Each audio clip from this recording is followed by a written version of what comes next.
Breaking news. రాజస్థాన్లో రాక్షస కాండ జరుగుతుంది. 13 సంవత్సరాల బాలిక పైన దాదాపుగా 5 రోజుల పాటు 30 మంది రాక్షస బుద్ధి చూపించారు. ఆ పాపని మాయమాటలు చెప్పి కొంతమంది దుండగులు ఆటో రిక్షాలో తీసుకెళ్లడమే కాకుండా కిడ్నాప్ చేసి ఆ ఒక బాలికని అక్కడ ఉన్నటువంటి హోటళ్ళకి అమ్ముకున్నారు, సేల్ చేసేసారు. అంటే ఒక అమ్ముడు పోయే వస్తువులాగా పాపం చూస్తున్నారు, ఆడవాళ్ళని చూస్తూ ఉన్నారు. అక్కడ హోటల్ వాళ్ళు తనని కొనుక్కోవడమే కాకుండా తన హోటల్లో వ్యాపారానికి వాడుకున్నారు. దాదాపు 30 మంది ఆ బాలికని ఎంత ఘోరంగా హింస పెట్టారనేది మనం మాటల్లో కూడా చెప్పుకోలేం.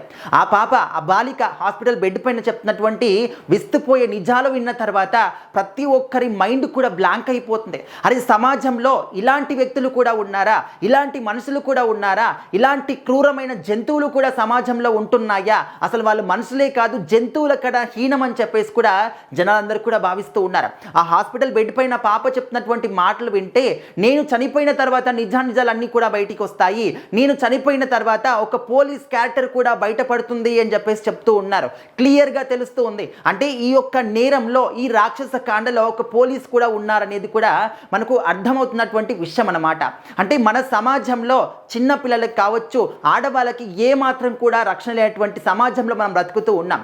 ఒక 13 సంవత్సరాల బాలిక అంటే అభంశుభం తెలియని ఒక పసి పాప, స్కూల్లో చదువుకున్నటువంటి పాప.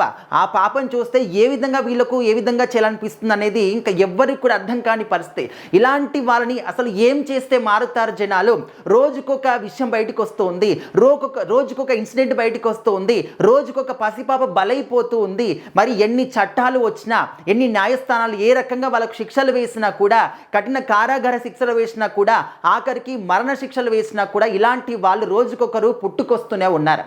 కానీ చాలామంది కూడా ఏమంటూ ఉన్నారు, అసలు ప్రభుత్వాలు ఏమి చేయట్లేదు, న్యాయస్థానాలు ఏమి చేయట్లేదు, ఉండి వేస్ట్ అంటూ ఉన్నారు. కానీ మనం చూస్తూనే ఉన్నాం, మరణ శిక్షలు వేసినప్పటికీ కూడా ఇలాంటి మనస్తత్వం ఉన్న వాళ్ళని మనం మాత్రం ఏం చేయగలుగుతాము? రోజుకొక 10 మంది పుట్టుకొస్తూ ఉన్నారు. ఒకరిని చంపేస్తే ఇంకా 10 మంది పుట్టుకొస్తూ ఉన్నారు.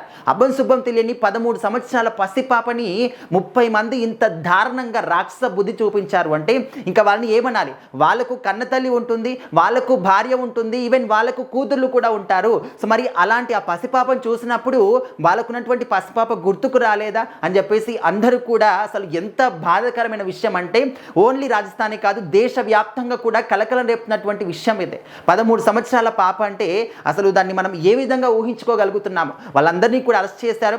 నడి వీధిలో కూడా వాళ్ళని లాఠీలతోని కొడుతూ అంతా కూడా తిప్పినటువంటి సందర్భాలు కూడా మనం చూసాం. అయినప్పటికీ కూడా బుద్ధి వస్తుందా? అయినప్పటికీ కూడా అలాంటి వాళ్ళు మారుతున్నారా అంటే లేదు. సమాజం ఇంకా కిరాతకంగా మారిపోతూ ఉంది.